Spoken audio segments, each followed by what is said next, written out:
metal contraption. Where is that suspenseful music coming from?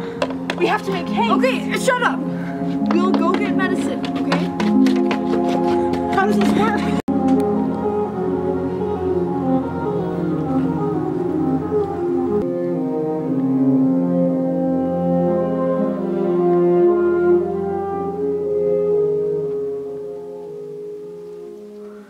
Utopia versus dystopia, a topic of the utmost importance. Hey, could you keep it down? I'm trying to do a presentation right now. Okay, thank you. One of the key differences between utopias and dystopias is the thematic elements that make them what they are. Utopias are typically construction-based, whereas dystopias are typically destruction-based. We can look at supposed utopias that have happened all throughout history and base them on this scale. Soviet Russia, which was supposedly a utopia, is actually a dystopia since they had to tear something down before they could build something. The United States of America might be considered a utopia since we were able to leave the former place and begin a new place without tearing down anything that previously existed. So this is one definition for a utopia versus a dystopia. In a utopia, society is typically perfect or ideal. In a dystopia, society is bad or unpleasant. Utopias are hope-based and dystopias are fear-based. These are just a few of the key elements that determine what is a utopia and what is a dystopia. Now today there's a lot of dystopian literature and movies that exist, but there's not as many utopian literature and movies that exist. And we're going to talk about the key elements of utopia and dystopia so that we can talk about one of the most unique utopian films and books that exist in the world today. Utopia often or always becomes a dystopia, and that connects the two. Whatever begins as a utopia ends up eventually becoming a dystopia, so they're connected all the time. One of the key elements of these types of societies is control. In utopias and dystopias, people have to determine what they can control and what they cannot control, and these two things are different. Things that can be controlled by people are government, production, labor, population, media, literature, and death. And we'll talk about death in just a second. Things that cannot be controlled are sickness, disabilities, grief, and death. Now you'll notice that death is on both can control and cannot control because society has increasingly gotten closer to being able to control life and death. But when death catches someone completely without any warning, sudden death, that is out of our control. Things kill without us ever having the opportunity to stop it or prevent it. So people can control everything except the things they cannot control. And this is a key element in understanding utopias and dystopias because people often have a tendency to believe they can control everything and something has to occur that makes them believe that they cannot control everything. This is why utopias don't exist for long and eventually become dystopias, because people come to the realization that not everything is in their control. The second key element to utopian societies and dystopian societies is human nature and the unreliability of mortality. Human nature has many different definitions. Human nature is selfish, it is prideful, it is greedy, it craves power, and it has a desire to control. This is inherent in each human being, no matter what we do.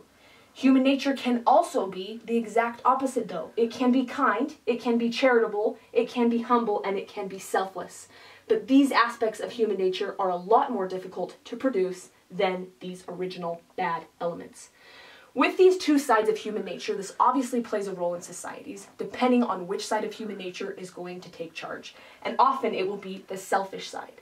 But if we have a society and a group of people that is kind, that are charitable, that are humble, and that are selfless, why not live in a utopia? What makes utopia so problematic? And that's when we enter the problem of the unpredictability of mortality.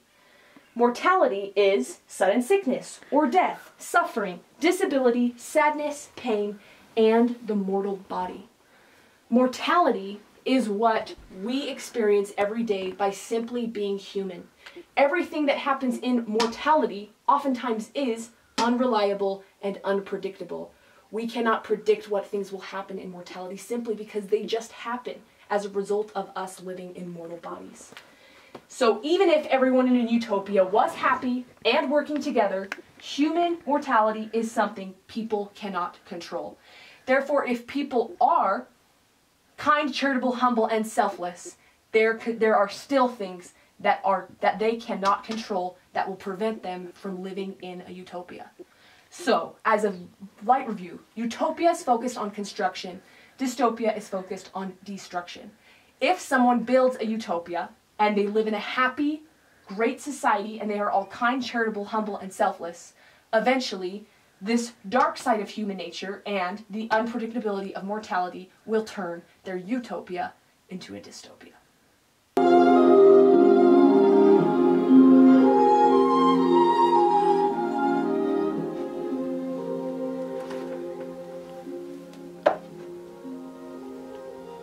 Remembering the key things that defined a utopia from a dystopia, it's interesting to now compare 2004 movie The Village by M. Night Shyamalan to Running Out of Time, the book by Margaret Haddix. The book Running Out of Time came before The Village, but they have surprisingly similar plots. According to the internet and everyone, The Village is not based off of Running Out of Time. These two people simply just had the same exact idea. So it's interesting to compare a movie to a book and see what we can learn about utopias and dystopias from them.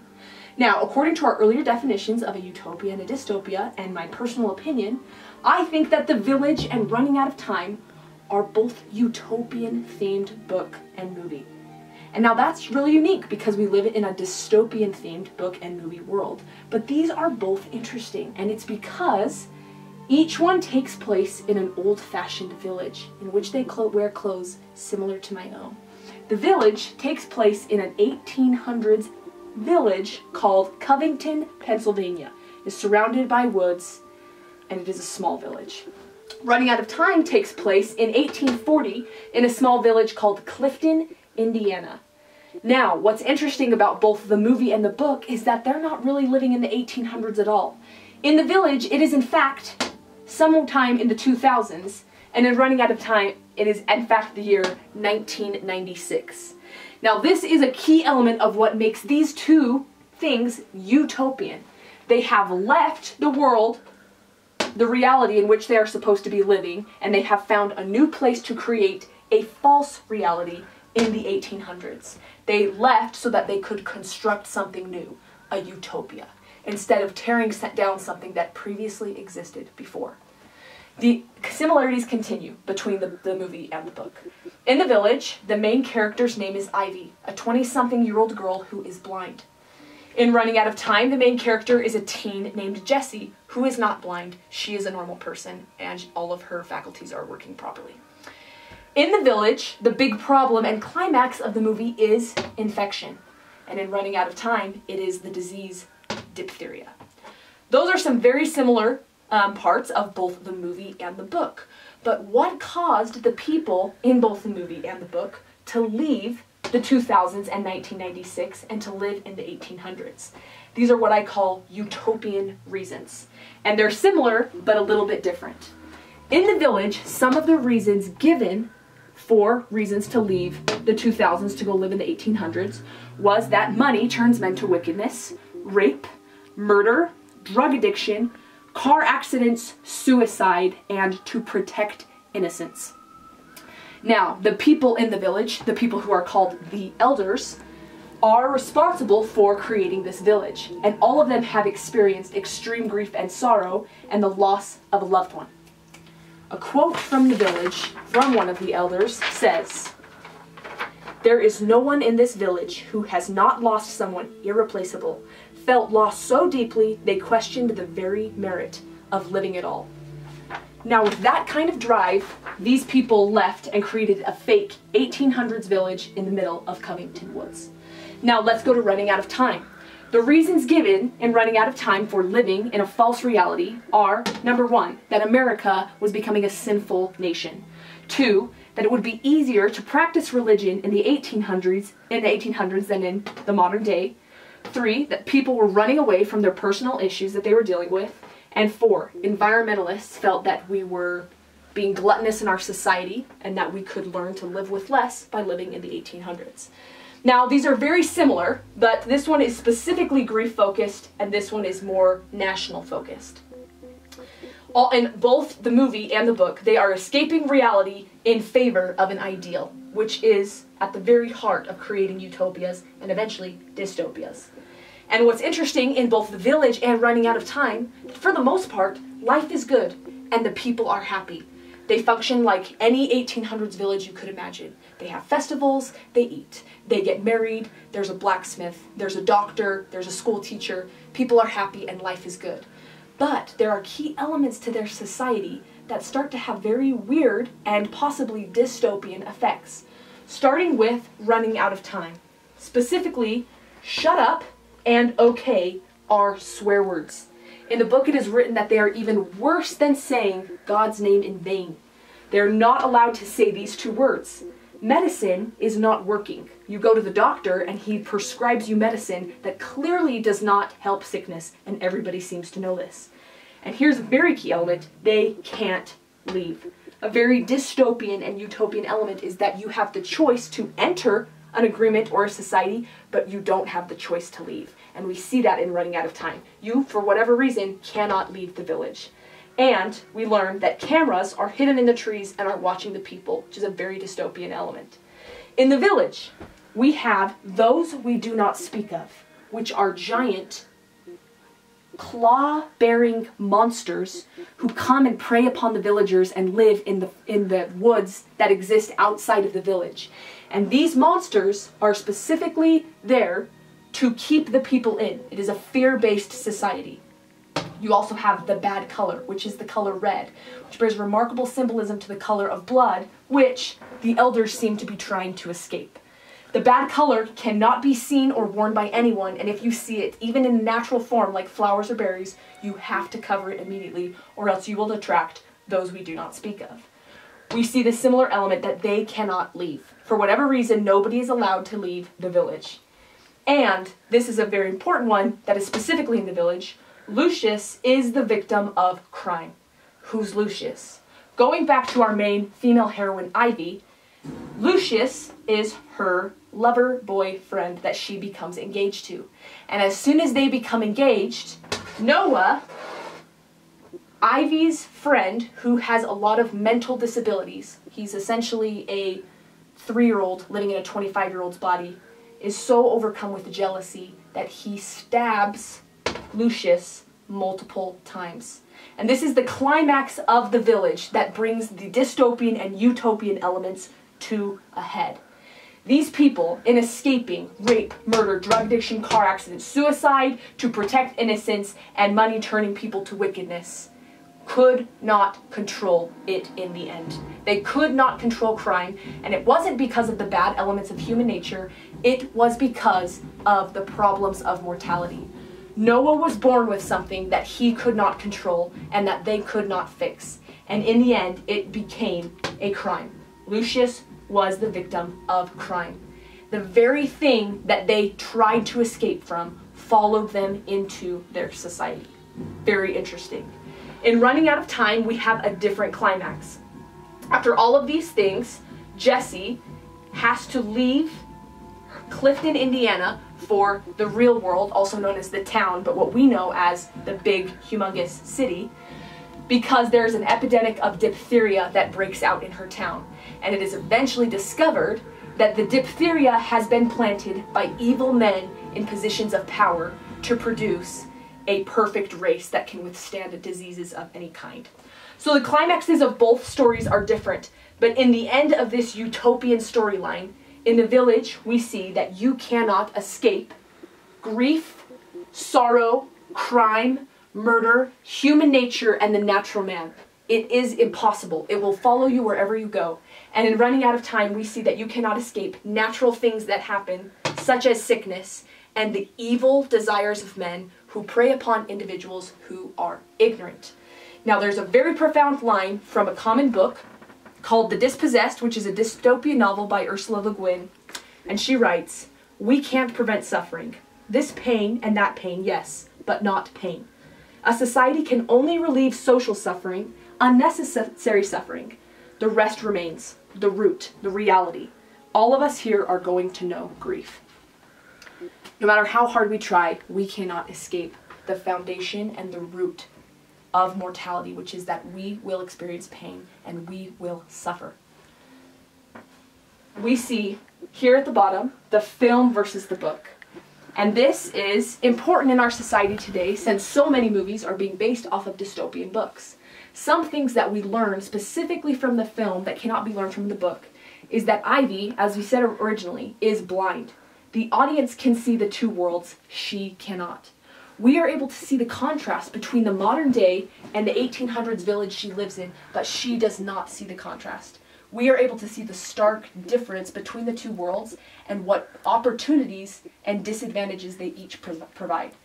In the movie we see that it's hard to believe without seeing movies. It's hard to believe without seeing things. Reading things doesn't always have the same impact as seeing things. Movies contain the shock factor. We are able to see key dystopian and utopian elements that might even resemble elements of our society today that would be difficult to imagine sometimes while reading. Also in movies, seeing crime and horrible things, such as listed above, makes you think of the desire for utopia. We see ourselves in this desire. Each one of us, even if we acknowledge how impossible utopia is to reach, have a desire to escape these horrible things that happen in the world today. We were able to see these horrible things, we're able to sympathize with these people and why they might decide to make such a drastic move like creating a fake world inside of a giant reservation area. Books provide many great ways to see utopias and dystopias as well. Books expose you to a person's thoughts. This is extremely valuable in utopias and dystopias. Through Jessie's eyes in Running Out of Time, we are able to understand her thoughts in a way that we don't understand from Ivy. She asks herself questions like, why would my parents have left such an amazing world to create such a not so amazing world in the middle of the woods? We're able to go with her and her personal journey in understanding a utopia and a dystopia. Books are more straightforward. In the book, we don't have the shock factor. We're not trying to keep audiences sitting down for 2 hours, and we're able to go with her on this journey as she presents fact by fact to us what is going on in this crazy journey that she's going on as she leaves the village. And books, especially Running Out of Time, has more detail and is longer than the village. Provides us key insights that help us in understanding utopias and dystopias. So, both The Village and Running Out of Time, while they are very similar, they have very distinct elements of utopian societies and eventually dystopian societies. We see that though both of these societies began as hope-based places, they ended up as fear-based places in which no one could leave. We learned from both of these that utopia is not truly achievable. All we can do is work through these horrible things that we have in the best way possible. What is this wagon contraption? And where's that? Hey, how do you feel about driving in a car, Ivy? What is happening? What is happening? Okay.